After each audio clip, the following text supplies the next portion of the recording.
So glad you can join us for this special Friday edition of the MMA Beat. I'm Ariel Helwani in New York City. It is August 14th, 2015. Why a Friday show? Well, we had a feeling that yesterday would be a busy day in the world of MMA, and I think we were right. A whole lot more to talk about had we done the show yesterday. Can't wait for it. And good news, everyone. The A-Team is back. How about that? Luke Thomas of the SiriusXM Fight Club and MMAfighting.com. That is the man in the shirt, Jeff Wagenheim of SportsIllustrated.com, and returning from his trip to Middle America. That's right. The man in the hat, Chuck Mindenhall, also of MMAfighting.com, is back. We are going 4 deep. We got the A-Team here. And guys, what a day it was yesterday in Nevada, in Las Vegas to be specific. Anderson Silva finally met with the commission, finally got his punishment. It's 1 year, dating back to January 31st, important to note. $380,000 fine. The win over Nick Diaz is now a no contest. But in the history of these Nevada Athletic Commission hearings, and I know that they haven't been televised for a long time, but we've been following them for a long time. Was this the worst performance by a fighter facing the commission? It just seemed like everything that could go wrong for Anderson Silva went wrong. Yeah, I thought so too. I thought that I had a couple of takeaways yesterday and thinking about this and thinking about that. And one of the things that I felt like was unavoidable was it was sort of, to me, and I wrote about this, it was clear that this was the first time Silva had done this, because he and his apparatchiks just did not know what they were doing. They were groping for some kind of handle, and they could find nothing. I thought that you had a guy up there and you didn't realize that the commission was going to respect his credentials. These are things you can anticipate if you know the terrain. You can at least have documentation to substantiate claims. I wrote this. I said this on my live chat. I think that no matter what, you walk into those NAC hearings guilty. The question is, how much can you lessen punishment? How much can you reduce fines? How much can you make an impression, even if it's phony, to reduce all the bad things? And I thought that they did everything wrong, because they admitted some things, but they didn't do it with remorse. They just kind of did it, and then they fought things badly. So in other words, you're admitting use, and you're admitting use again, basically, but then finding no ground upon which to justify its actions, and in the process, embarrassing yourself. To me, it was was the punishment too stiff or not? I don't too stiff. I don't. I'm gonna be doing this all show. That was my line, by the way. I don't know, but I thought that the fine he'll get over. Could be on the Super Bowl card. That didn't matter to me. What mattered to me was this guy thoroughly embarrassed himself in public in the most non-essential way I think I've ever seen. And also, this could have been easily avoided, right?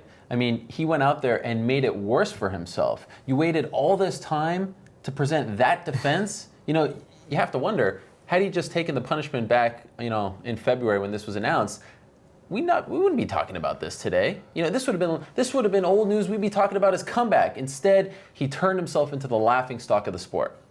Yeah, back when Anderson Silva was the greatest middleweight on the planet, his defense was to walk up against the cage and drop his arms and sort of wave you in, and that seemed astounding that he would use that kind of defense, but it was very effective. Yeah. He would have been better off if he had done that in the hearing room yesterday, walked over to the wall and just waved in the commissioners, because he couldn't have done anything worse.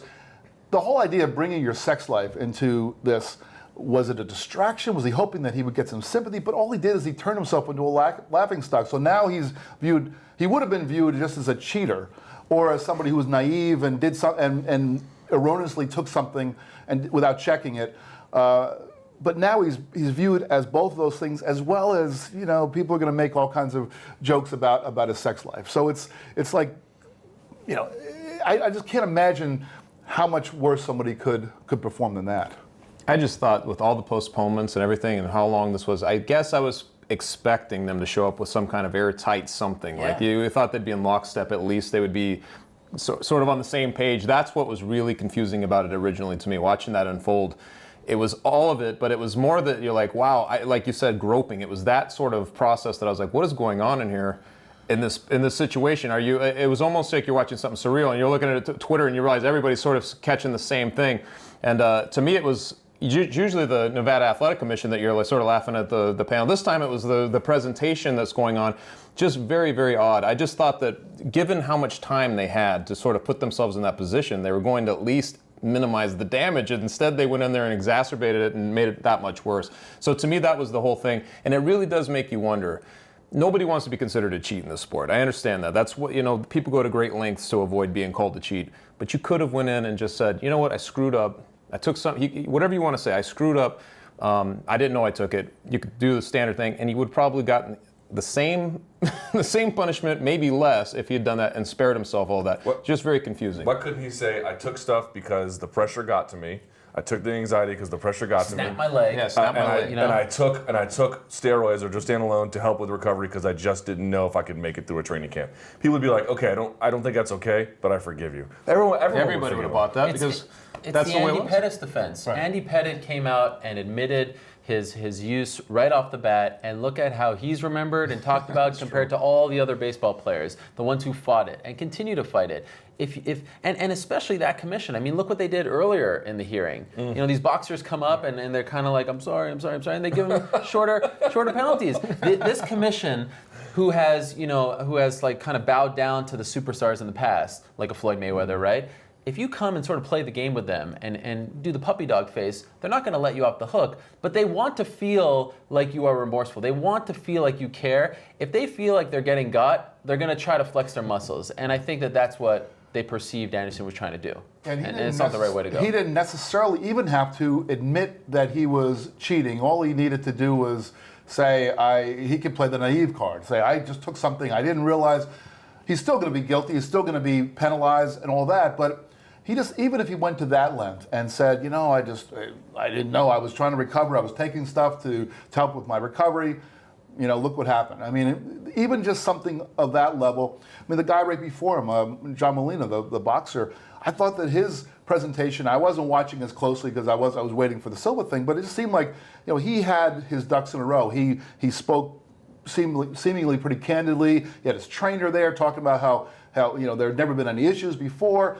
He still got penalized, but it was just not as severe. This was weird because you had the two translators. It was like the translators just themselves were getting, one person's not saying exactly, the other person's adding to it. It's just one of these situations where things just keep getting out of hand. Important to note, though, that the first translator, the female, was provided by the state. Right. So I saw some people giving Anderson grief for not bringing the right translator. That wasn't his translator. And then he brings his longtime manager and friend, which it almost seems somewhat fitting that Ed would be there because he's been with him, throughout this whole process. But then the commission then starts to ignore Ed and goes back. But we have to say this, and you brought up the commission.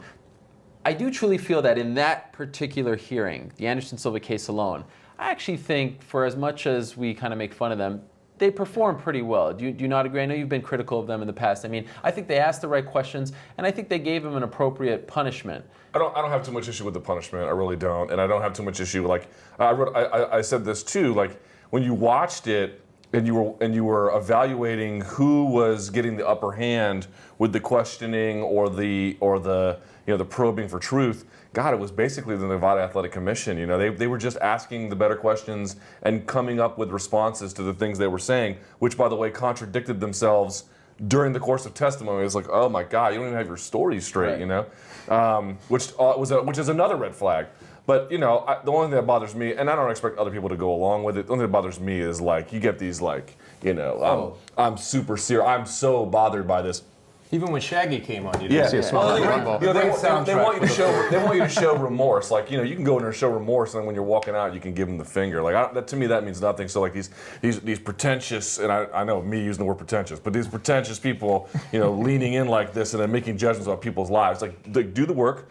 Evaluate the problem, make a decision, and move on. Like your human condition and how it affects you, I don't give an F. There's a lot of theatrics going on. I was going to say it seemed so arbitrary that there was one of the earlier hearings with the boxer. I forgot which one it was, and one of the commissioners was like, "Well, he's coming in so honest. I think we ought to go on the lesser end of it." It was theatrical. It feels like you're watching how hot dogs are being made, right? It's like a little too much behind the scenes. They know the cameras are on. Absolutely. They know it. And they have a great ability to... Are we talking about... No, it's not. never mind. They have a great ability to mispronounce names of very famous people in combat sports. Like you work in this field, like they were calling him Mr. Sorrow, and they always making this. They always do this. They always do this. And I don't know if that's a way to show who's the more powerful figure in this whole exchange. No, I think it's just them being inept. They didn't know who Mark Goddard was. Right. One of the best referees in the globe. And they're like, I'm sorry, you have done what? You're a gas station attendant? Is that what you are? Yeah. Okay. Bottom line, the best $10 anybody would ever spend is their monthly subscription to Fight Pass,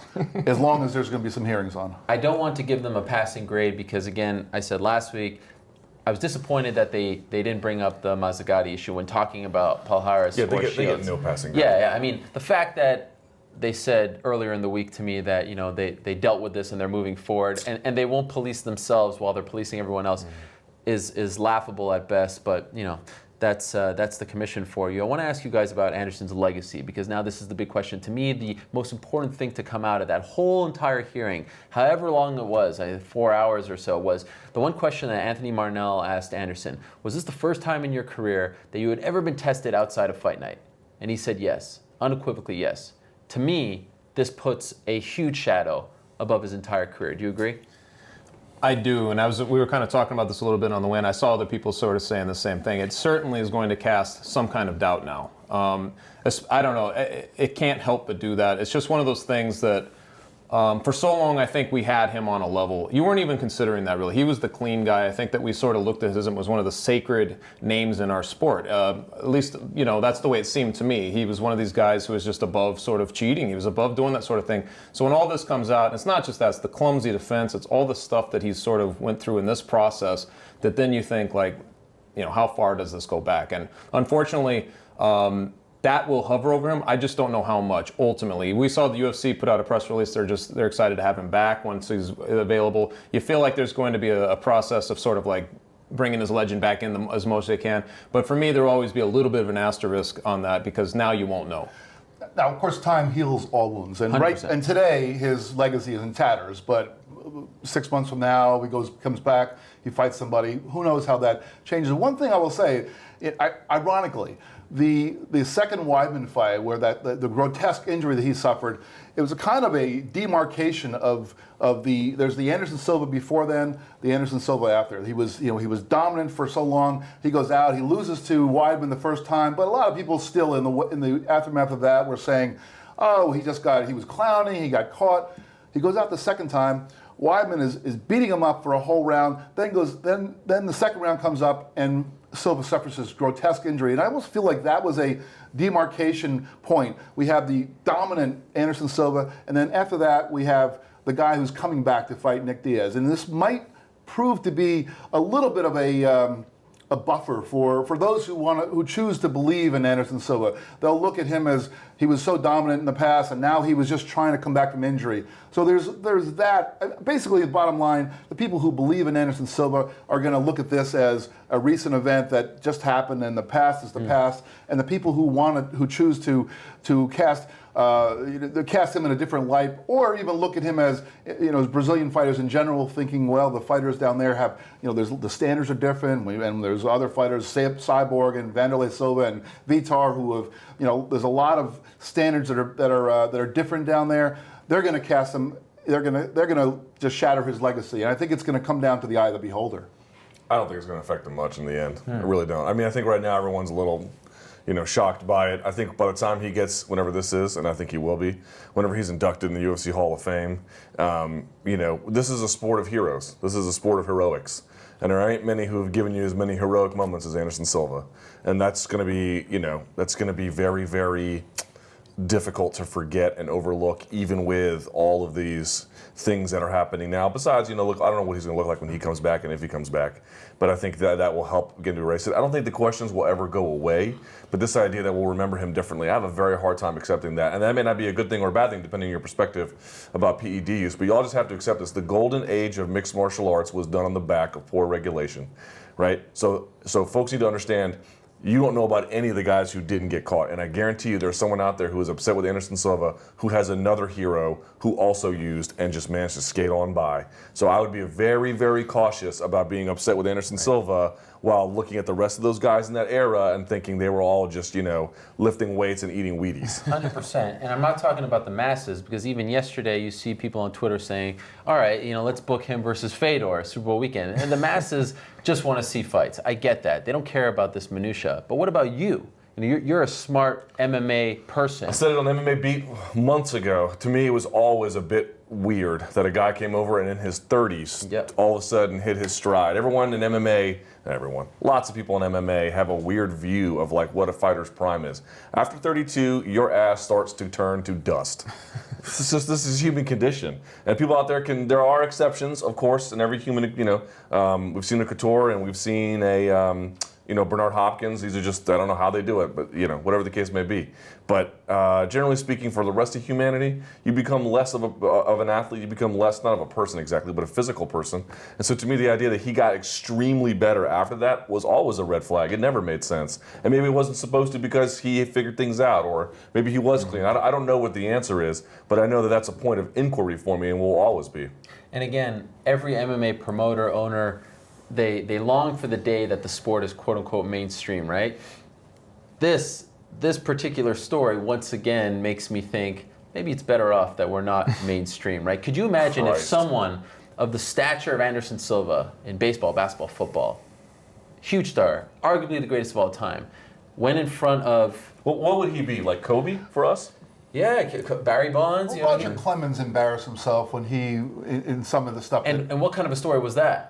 It was huge. And what kind of a story is Anderson? Nothing. You will not see it. Will they talk about Anderson in the next issue of SI? It was on the ESPN crawl. Was it? I wonder. I didn't watch the full 60 minutes of SportsCenter.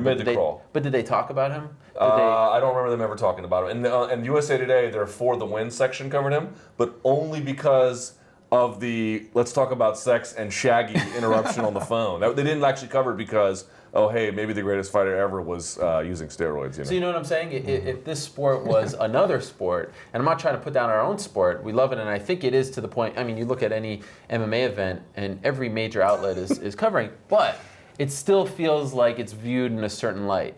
And if that wasn't the case, could you imagine what kind of a S-storm this would have been? The greatest of all time, supposedly. This is his defense after 7 or so months. This is what he brought to the table to defend himself. I mean, that was the other part about it. It's like, if he had come and admitted use for the things I mentioned before, like, geez, I just didn't know if I was going to be able to do it, so sympathetic, right? I gave in. I had a weak moment and I gave in, People would say, okay, we defend you. But when you come and you're like, yo, my friend who was in Thailand gave me a sex drug, it's like, dude, yeah, it's like, dude, do you hear yourself talking? Like, I don't speak Portuguese and I can tell you don't sound okay, which, if true, is insane. And I think most people think it's not true, that it was actually covering for something else. And that in and of itself is sort of an admission of guilt, that like your excuse is so flimsy.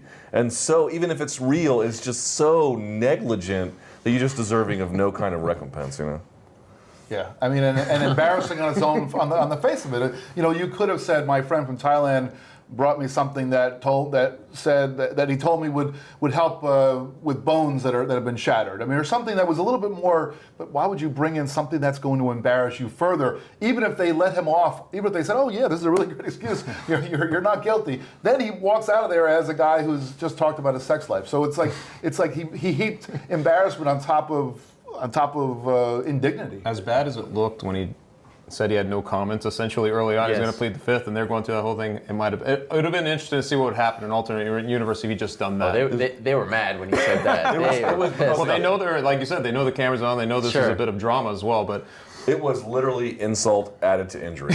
It was literally insult added to injury. And I think that's why we can't pour it all on Anderson's shoulders. I think his defense team did him a major disservice. They had to tell him that, hey, they're probably going to ask you why you took this vial. You need to come up with, let's talk about what our answer is.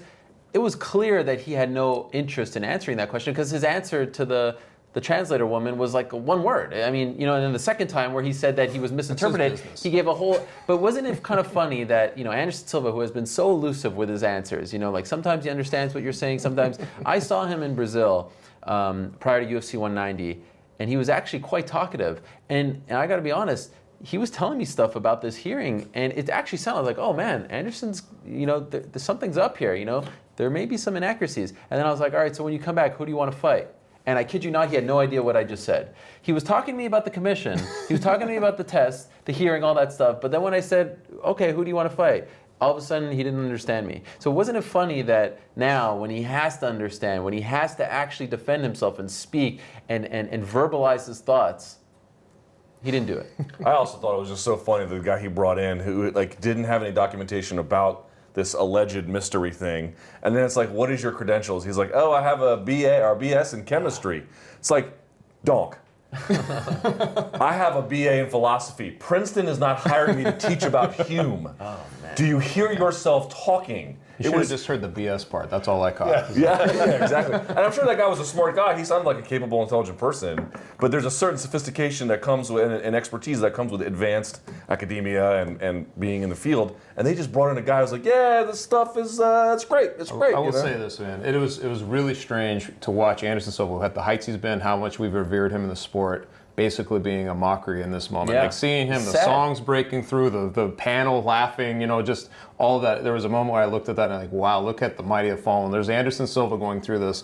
It's his own fault, but it's a pretty crazy sort of close to an exit or whenever he's going to be done. Quick super ad. I just want to say, the coverage seemed to lean towards let's talk about sex or Shaggy. I thought that Me So Horny was an actually better call for the LOLs. I just want to make that known. I'm partial to Me So Horny. And watch, and You really love that guy breaking in with those songs. and watch out who you trust. I mean, really, if this mysterious Marcos guy from Thailand, whatever. But even just as you pointed out, the people that were sitting there at that table with Anderson. I mean, we're kind of making fun of some of the things he said, but it's understandable. He's a fighter. He's not a guy who is and English is not his first language. The fact that he could not defend himself adequately at that table is really not that big of a deal. But the people who are sitting there, he's a lawyer, he has a so-called expert. These are people who are professionals that really should have been able to make some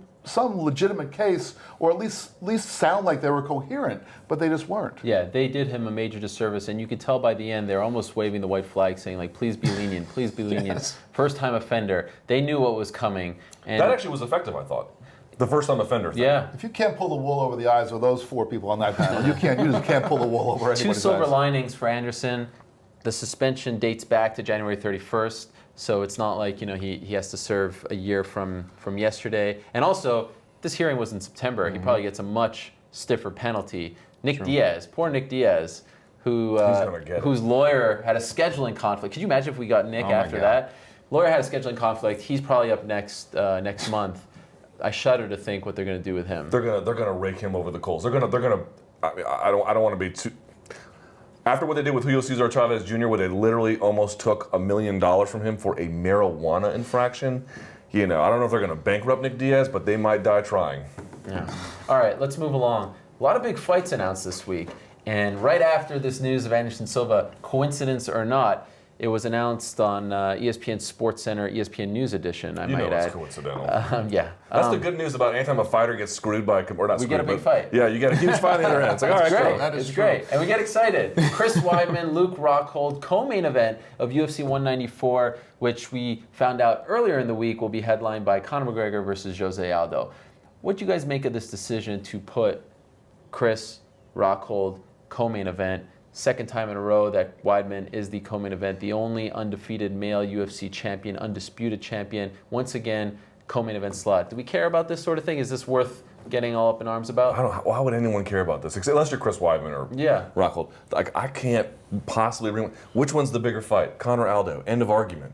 That's your real main event. Big people fight underneath Pacquiao when he fights, and big people fight underneath Mayweather when he fights. This is, if you don't like the placement, do something about it by making yourself more popular. Find a way to, the UFC is not doing it by accident. They didn't just chuck some dice, and roll it. They didn't turn over a magic 8-ball. This was not a random process. This was a clear-cut decision based on the popularity of these two fighters, the magnitude of the event, and who can reasonably be expected to be headlining a show in Vegas. End of argument. I think it's a great compliment. I think it made in many ways almost a perfect compliment, especially considering injury woes with two of the headliners, with the two champions. Well, I guess Conor's a champion too, but you know what I mean? Yeah. So for me, very little to dislike there. Great call by UFC. Good for the fans. Good for the fighters. Not a lot to dislike. Yeah, it's a good card. It's a really good card. Excellent card. I was a little surprised. I thought maybe Weidman would headline the show, a month later. January 2nd. And the last time he headlined, I think he did pretty well. I guess it was against Machida. Yeah. I think they sold more than 500,000 pay-per-views. And the last time he fought, they didn't do very well at all. He was the co-main of the Cormier Johnson. Rumble fight. So, but obviously as Luke says, the bean counters at the UFC.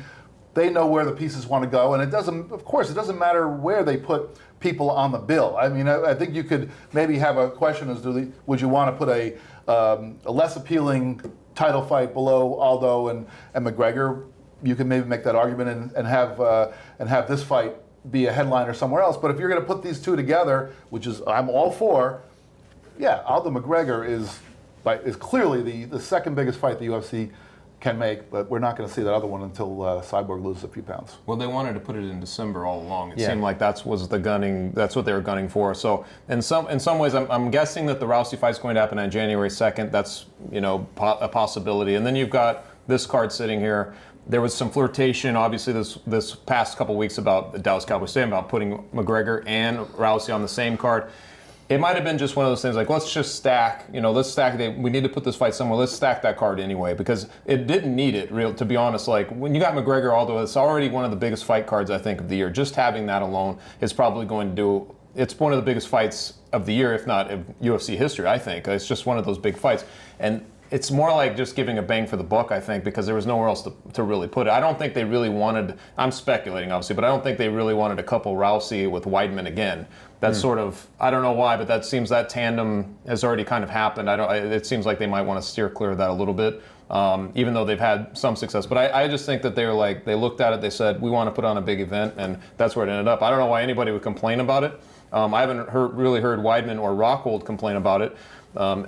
And in fact, we've seen that McGregor sells the show, so in some ways it takes the pressure off of them to be on that to be the co-main. I know I'm putting you guys on the spot here, but as far as two title fights on the same card, I can't think of two better ones than this, in the sense that you have four fighters in their prime. It's 100% the two fights we want to see for those two respective weight classes. I mean, I know, Brock and Mir and Thiago Alves, GSP, those were great fights, but man, Rockhold Weidman, to me, is the quintessential middleweight fight. I mean, it's the best middleweight fight that they could put on, regardless of if they took a fighter from a different promotion or whatever. That is two young studs who are looking better than ever in their prime. And then you have Aldo McGregor, which, speaks for itself. I can't recall, off the top of your head, can you think of a better duo? You mentioned that you have a guy who's the only undefeated champion right now. Yeah. And he's in the co-main. Yeah. I mean, that just says it all right there. They're both, the two fights are the dawning of those divisions in the modern era. Yeah. Right? It's like it's not just one versus two in that numerical sense, or something equivalent to that. It is a reflection of those divisions' growths. Like, Anderson Silva was the king of middleweight for all those many years. He's now sort of phasing out. I feel like Weidman Rockhold is this, not just a battle for supremacy, but a reflection of just how hot that division is right now. And same thing sort of goes with featherweight as well. It's a testament to those, which were historically either, one division labored under one guy, in both cases Aldo and Silva, or just wasn't necessarily all that thick. That's totally changed. And Jeff, we are 4 months or so, a little less than 4 months away from that card. Think back to 4 months before the initial Aldo McGregor card. Was it now UFC 189, right? Yeah. Think back 4 months prior to July 11th. Are you on the same wavelength as me here? Like, I can't allow myself to get I don't feel like I'm as excited for Aldo McGregor 4 months out now as I was in March, 4 months before July 11th. I don't know if it's because I'm still coming down from 189. It was such an emotional experience. The build up to that fight, the roller coaster, the Chad Mendes. I don't feel the same about it right now, 4 months out, as I did back in March. You get what I'm saying? I hear you. I think maybe the energy has not been, because we don't have that same level of acrimony that was being built up by when they started doing that world tour. But in terms of a fight, to me, this fight is bigger than the one that was going to happen at 189 in my mind, because now, before we had Jose Aldo, the greatest featherweight, against a guy who was kind of, had risen through the ranks, but was kind of mysteriously rising through the ranks, and there were a lot of questions about him. And I know the questions still exist, and I'm sure people will ask them about Conor McGregor. But bottom line, he went out there and beat the second best guy or the third best guy in that division, in Chad Mendes. He went out and not only beat him, but stopped him. So to me now, putting Aldo in against McGregor is a far bigger fight, because now we know that McGregor can do some things that before we sort of thought maybe he could, but we weren't really sure. I wonder if part of what you're talking about is because these guys were booked to face one another and they didn't. They missed each other, and sometimes when that happens, when they rebook it, there's a grain of salt, or maybe you prevent yourself from getting overexcited about a fight that may not happen. I feel like that's what happens with me. They book it and you say, it doesn't matter if it's fair or not. Like, things happen in training, but you always have this little, it was like when Verdum and Velasquez, I was like, well, I want to see that Cormier, fight. right? Jones Cormier. Yeah. So you always take it with the second time they do it, it's always with a little bit more of a grain of salt. Like, well, I hope that's the fight that happens. But we've added, but again, we've added an ingredient. We've added a little, the McGregor resume has really become a lot more shiny than it was. Do they world tour it up for this one? I don't think so. I'd say it would be overkill. But I mean, they'll do something special. But to his point about it being a different fight, and they were kind of all over the place. But this is the first time since I think the Mike Brown fight, if I'm not mistaken, Aldo is across the board underdog, across the board. And Aldo was, I think, on one of them a favorite against Brown, mostly underdog, and then one was a pick 'em. I looked at the odds the other day, but mostly an underdog. Now he's an underdog right across the board. So this is actually, a slightly different question than what you posed, but it just sort of speaks to what a completely unique experience this is going to be. So also officially announced this week was that Fabricio Verdum's first title defense will come against Cain Velasquez. Immediate rematch fight we saw. Sea-level Kane. Yes, well, we think. We don't know where it's going to happen. They're not going to put that in the mountains. We think. Yeah, Nepal. Right. So this is an immediate rematch, and let's not forget, immediately after winning, Verdum said he wanted to fight him again in Vegas. He said, this is what I want. Now, afterwards, Miocic was campaigning, Arlovski was sort of campaigning, but more behind the scenes. You had Rothwell out there, not quite campaigning, but also the Fedor thing. And really, let's be honest, if they signed Fedor, would anyone really be upset if they put him against Verdum right away? So that's kind of hanging out there. But let's just say that is the fight that's going to happen. That's the rematch. I saw a lot of people very upset about this. How do you feel about it? Well, I understand why people are upset about it, because because we were poised to see maybe Arlovski. Arlovski has been on a hot run, and it's time to take advantage of that and give him that shot. And Miocic has done some good things too, but I can't be upset about it. Who is the best heavyweight in the world who's not wearing a championship belt? It's Cain Velasquez. So even though I understand why people say, well, he got pretty much dominated and beat up in that fight a lot. I'm not as they're in the realm of UFC title fights, and whether they're deserved or not deserved. This is nowhere near this is nowhere near the worst title fight that's been announced. In fact, it's a great fight. I'm really looking forward to seeing it. I understand why people who are fans of the other guys think that they've been screwed here, but Cain Velasquez is great. It's going to be a great fight. That division is just so crazy because of all the guys who are sort of vying for that spot all at once. I mean, like you said, Miocic was right there. Arlovski, I was sort of thinking that they should go with Arlovski just because you have that fight. Like, he's there, he has the win streak, you risk him losing, you never get it. He's a former champion. It just seems like that'd be a marketable fight to put on there. But as soon as they booked him against Frank Mir, I sort of assumed it would be, I thought it might be Velasquez at that point. I thought that would be the bigger fight for them to put together right away. It doesn't really make me that excited just because of the way the previous fight went down. Velasquez was pretty much handled in that fight and gets finished in the third round. However, there is a little bit of an asterisk, like being at sea level, he wasn't acclimated, all the things kind of coming out of that camp. So I guess I could see it on that level. Plus, we were talking about him literally as one of the best heavyweights of all time going into that fight. So to just discount him, he loses at sea level, or loses at elevation, and we sort of brush him. He doesn't need it. I don't get that either. So I get why the UFC wants to do this, play it back right now. I personally would have preferred to see somebody else and maybe mix it up. But look at the top of that division. All the matchups they're making, they're all very good fights. Yeah. So it's not like one guy's losing out, especially if they make Overeem and JDS. Yeah, I don't know. I don't love the fight. I mean, I think there's two factors that's going into this that make it happen. Number one, UFC refuses to give anyone tune-up fights, which I think is a tragic mistake. The whole reason why they're having a rematch is because Cain Velasquez wasn't able to get his feet under him once before fighting for a championship belt. They made a championship fight at altitude his fight back, which in fight management is crazy. It's crazy. Dare I say? But yeah, it's promotional. It's complete malpractice. Like I understand why they do it, but like you can't have Cain Velasquez fight some top 20 guy, top 25 guy on a fight night show. People would love that. As champion? No, you can make it non-title. The point of a tune-up fight is you make it so that the chances of the guy losing is like infinitesimally low. You don't think they would have gotten raked over the coals for that? Well, look at him now.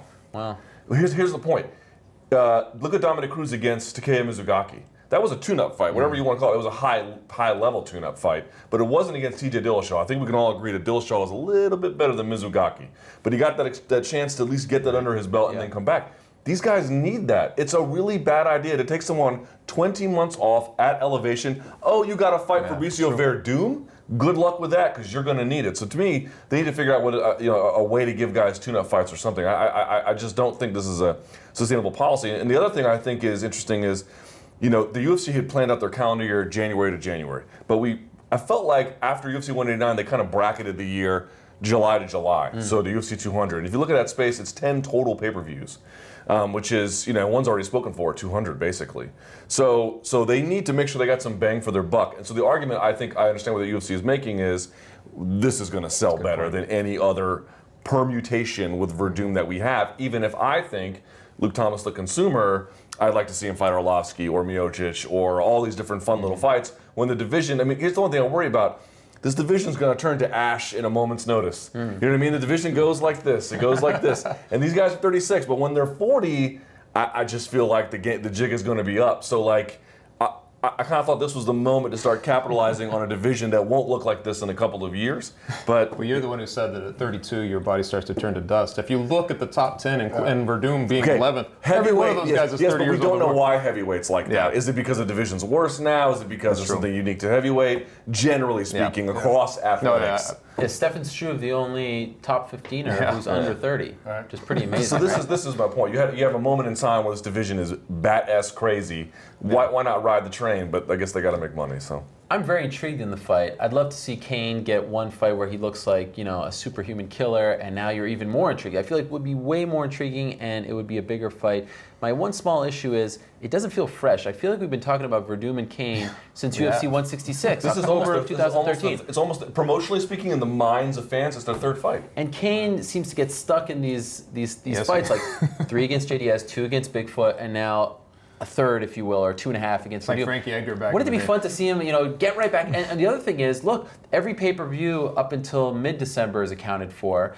And from what I'm hearing, it could be January, February, so Verdum is banged up. So now Kane, who by all accounts is ready, wanted to fight in Houston to get right back in there. Now he has to sit on the sidelines again. I'd just love to see him fight. I think the best thing for Cain Velasquez would be to get back in there, regain his confidence, get his mojo back, and now, the title fight is even bigger. You mentioned delaying it till that time, and you also mentioned JDS. Now, one of the reasons cited for not bringing JDS into the title picture was that he's recovering from injury and wouldn't be ready to fight till the end of the year. Well, why not? This will be the opportunity to get him back in the mix. If Velasquez goes out there and wins this rematch, and he's the champion again, then JDS goes right back into that position where he's already lost to the champion a couple times. When does he get his next shot? I know that the UFC is suddenly not reluctant to do that anymore. Miesha Tate, an example, getting Rousey again. But I wonder about that, and I think this would have been an opportunity. JDS, even though it was a tough fight, he beat Miocic. He seemed to be the guy who was in line. Velasquez was not that impressive in losing the title. This would have been an opportunity to get JDS back in there, and if he wins the title, then maybe Velasquez gets a shot, the third shot, but he's the challenger. That'd be kind of fun to watch. Yeah. Although I just want to say a point too. What if Velasquez loses again? I don't think that crushes their dreams of entering Latin America, but it doesn't help. And I talked to a bunch of pro fighters after that first fight, and to a number, every one of them says, watch for Verdum do it again. They made a big point that, yes, the altitude played a factor for sure, but that they said that the way that Verdum strikes, the particular matchup for him, and the way he jabs is a nightmare for Velasquez. We will see if that's true in the second one. I don't know if that's the case, but you hear that, and then you think the book of immediate rematch, and you're looking at a Latin American entry, and you're thinking, this is an awful lot real quick, Yeah, I'd love to see Overeem JDS, but to be honest, I wouldn't have hated seeing Overeem Kane in Houston. Kane's a draw in Houston. Put him there. Winner of that fight gets a title. I think there were some other options, but hey, here we are nitpicking. The UFC, for the most part, all their champions are either healthy or about to be healthy, and that leads us to UFC on Fox in Orlando, where we get a great title fight for free. It makes you wonder that if everyone is healthy, if the schedule is clicking, they could put more of these title fights on for free. Cerrone, RDA, that's a great fight. That's the perfect kind of fight for Fox, right? That's the perfect fight that wouldn't necessarily sell a lot of pay-per-views, but is so amazing and such a great fight to put on in December, especially in the midst of the NFL playoffs, where you'll get a lot of eyeballs historically. Are you going to be disappointed when Dos Anjos wrestles him to death? You think that's what's going to happen? You see their first fight? Yeah. That's exactly what happened. I do think that Cerrone's a much better fighter since then. And I think Dos Anjos is a better striker, but I just think people might need to be prepared for a little bit of mat work. So do you think it will be a stinker? No, I think it's a mistake to put this on Fox. Here's what I like about Dos Anjos, because first of all, I think it's the right call. Okay. Because you can't put that fight on pay-per-view, at least not in a main event role, right? You can put a co-main event, Sure. and that adds to any card. Right. But I kind of feel like, and we talked about on this show, put some title fights off of pay-per-view. Yeah. Put them on free TV. Perfect call. Got no issue with it at all.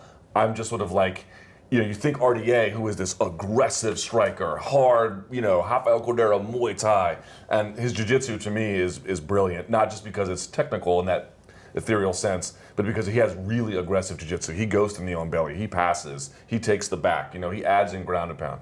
He's got real MMA man's jiu-jitsu. That's what he's got. So those two combinations are great. Add in the wrestling, bang. But strike for strike against Don Cerrone, that's not really in his favor. Wrestling Don Cerrone, when you have better jiu-jitsu than him, that's a good path. So I think, just realistically speaking, he's already done that. Just be prepared for a different kind of fight then. These two guys are going to slug it out, It's all about keeping your champions and your stars healthy. Really. You've got it's just a matter of math. You've got a certain number of pay-per-views you need to have headliners for. And if you've got enough headliners for those, and some of those headliners need a really, really strong co-main, which would also be a title fight, well, that sort of saps you of title fights. So then what do you have left over? Well, you have this one that's left over, and maybe you have a couple others. Maybe you get if Mighty Mouse beats Dotson, maybe he ends up on another Fox card or whatever. Maybe someone else. But you've got to do the math, and you got to start with your pay-per-views and have those be top appealing fights, and then fill out the other your free TV stuff with something that's going to make people change the channel. I like it a lot because when you look at UFC 185, I think it was, did less than 300,000 pay-per-view buys. And you look at that fight and you're like, that was Anthony Pettis. He was on the Wheaties box. There was all this going on. But I just think that Dos Anjos is not in a space right now yet to really move the needle that way. But it would be a perfect opportunity to sort of showcase him against a guy, like you were saying, that has a nice head of steam. And I think there's a lot of intrigue to watch him, especially on free TV in a title fight. McDonald's. So to me, that's a great fight. Plus, you're sort of right in the middle, like you were saying. It's the holidays, and you've got two probably pretty colossal pay-per-views right there. So it's sort of like this little bonus fight in the middle of it. And I feel like that's the Fox platform in general should have that sort of intrigue. Someone mentioned UFC 200 earlier in the show. Yeah. I've been thinking about UFC 200 a lot this week. It's of course happening July 2nd, Las Vegas, that new arena. It's going to be a show. It's going to be one of the biggest shows. Just the UFC 200 name sells pay-per-views, as we learned back at UFC 100. And I truly feel like the best fight they could put on, here we are. Of course, a lot can change between now and then.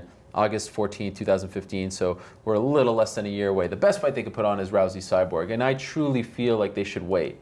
I think we've talked about on this show, the time is now, let's see it. But at this point, given the increased coverage, it continues. People are still talking about her this week, still all over ESPN. They're still talking about the Mayweather nonsense. You put that fight as the headliner for UFC 200, it will beat UFC 100. And it's worth waiting, in my opinion, because if you put Ronda against Misha or Amanda Nunes, and I'd like to get your thoughts on that in a second, you build her up one more time. She goes out and does that movie that she's been talking about. I think it's called Mile 25 or Mile 22 or something like that, and then comes back for UFC 200 against Cyborg. You let Cyborg have that one fight in Invicta 140 or 135. It just keeps building. Are you guys on board with this, or do you feel like if George Lockhart, who's on my show this week, who said that she can make 135 by December if he's true, and I believe him 100%. Do you make the fight now and not risk it? Is it big enough now? Well, you know how I feel about this weight. Yes, but... Well, they're related because of course. I believe that when George was on your show, he meant everything he said. He's being completely honest, and he believes he can do all this stuff. I don't doubt his authenticity in that way, but I just doubt the limits of the human body for number one. So that's one reason to not do it in that time. Even if you can do it, we're talking about like, I can get her down 10 pounds. It's going to take me 6 months. Oh boy, that sounds healthy. that sounds like an easy 10 pounds to lose. But whatever. But I think you're right, because if they do forget all that. If they do the Misha fight, that's just free money. Right. It's free money, man. Because I really feel like Rousey is beginning to turn some corners in her training and her development in MMA. That she's making bigger leaps. While I think she was already ahead of Misha, while Misha's making incremental gains. And so I think this fight's going to be even closer than the second fight. So you have a chance to make big money on pay-per-view and then save it, as you mentioned, down the road for UFC 200 while accommodating her movie schedule. There's very little to dislike about that. Do you go Amanda Nunes over Misha Tate? I don't think it matters. I think you just. I think it's Ronda Rousey. Yeah. It's Ronda Rousey against X. Person X. It's the variable is whoever steps in there. It doesn't really matter who's going to be in there for the less than a minute that the fight's going to take. It doesn't really matter who you put in there. And I know it sounds disrespectful to Misha and to Amanda. This is not what I'm. Just that Ronda Rousey is so far ahead, and her star power, in the wake of UFC 190, has risen to a point where it really doesn't matter. If people were jumping at the opportunity to see Ronda Rousey fight Bethe Correia, a 18-1 underdog who had no right being in the octagon with her, they'll watch her compete against anybody. And so they bought all the time they need to set up this cyborg fight. I totally agree. If they can do it for next July, fantastic. But they have all the time in the world because Ronda Rousey is just a star that people will go see no matter who she's fighting. The bottom line is, was LeBron James watching the last Misha Tate Ronda Rousey fight? I mean, those types of people, she has 5 times, 10 times more of the eyes. It doesn't matter if she fought her twice already. All those people who now are paying attention are going to pay attention to this fight. It's a brand new story. They just happen to have a tie-in that they'll learn of as we go on, that there's a backstory. That's it. But ultimately, for us, we've seen it. It's not that exciting, but you got to realize how big she is at this point. This becomes a big fight. It just becomes another Ronda Rousey fight. So it doesn't really matter. I think you're right, 100%. It wouldn't matter if it's Misha Tate or if it's Amanda Nunes. It's all about Ronda Rousey at this point. Pacquiao fought Marquez 4 times, and that was different because Pacquiao and Marquez had, it was controversial and it was crazy. Okay, but I remember when the fourth, even the third fight, less so the third, but definitely when the fourth fight was announced, people were like, really? A fourth fight between these two donks? Really? I guess I'll watch it, and then it just, wound up being crazy.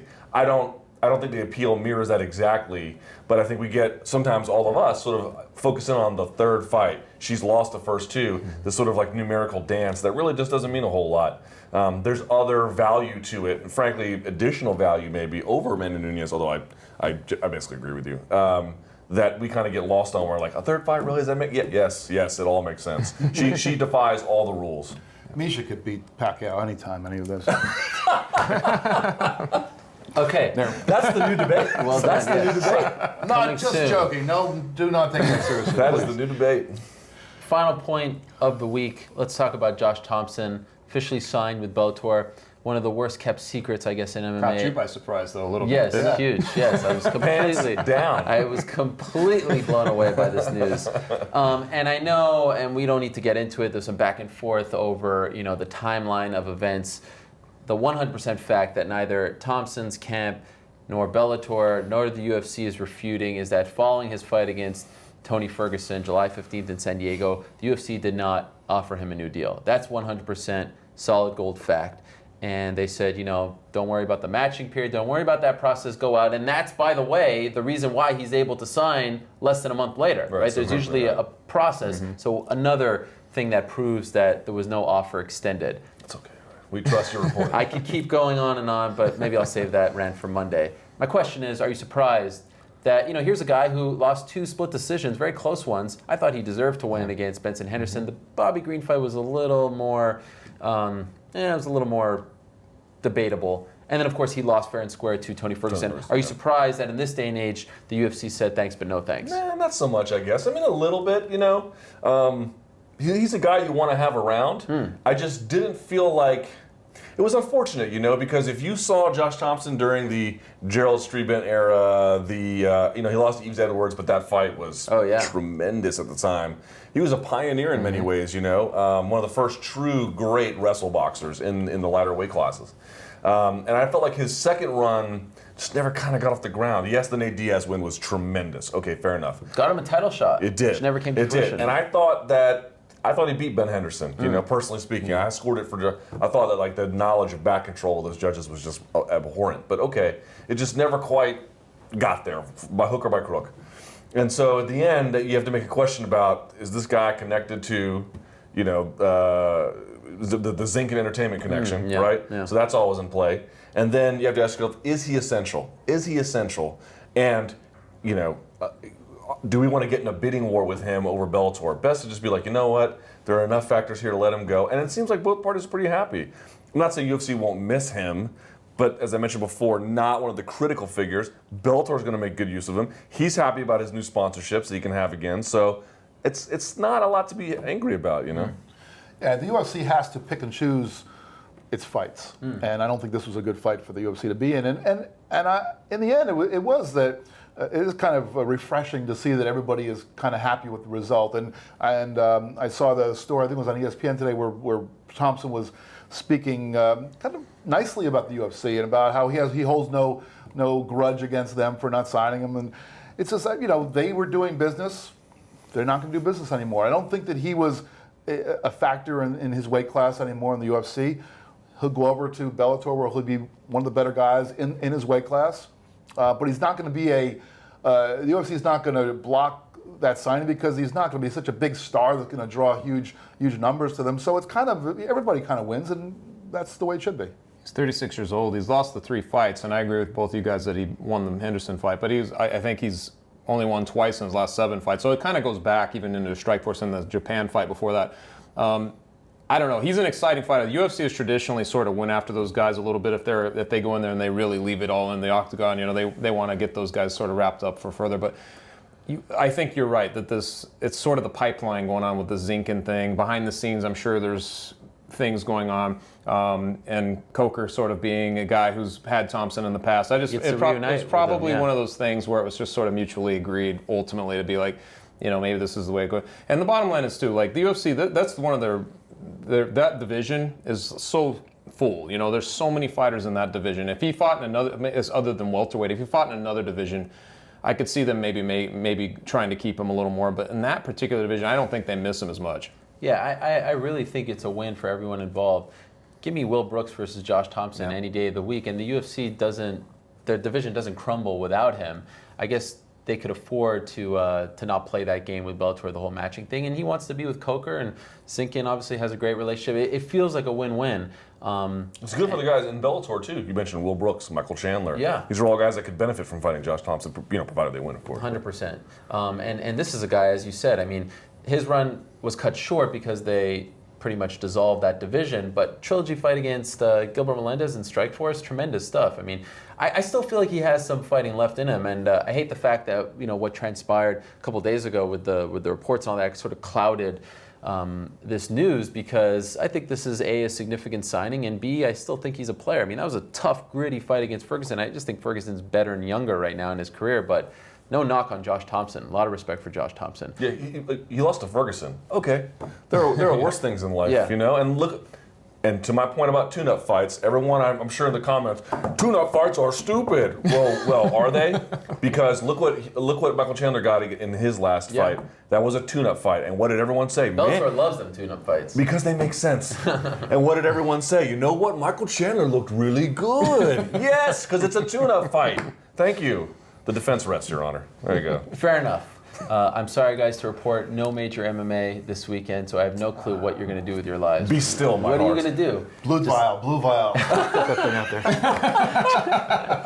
I'm probably going to listen to Me So Horny on repeat.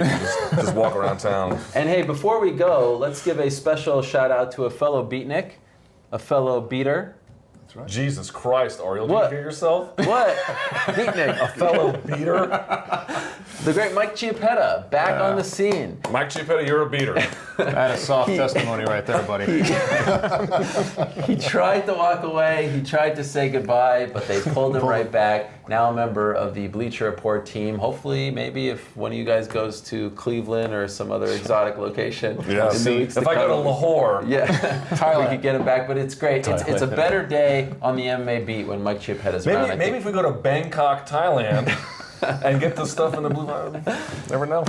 Thank you so much for watching this special Friday edition. We're back next week, so plenty to discuss then, I'm assuming. For now, we say have a great weekend. Enjoy your MMA free weekend.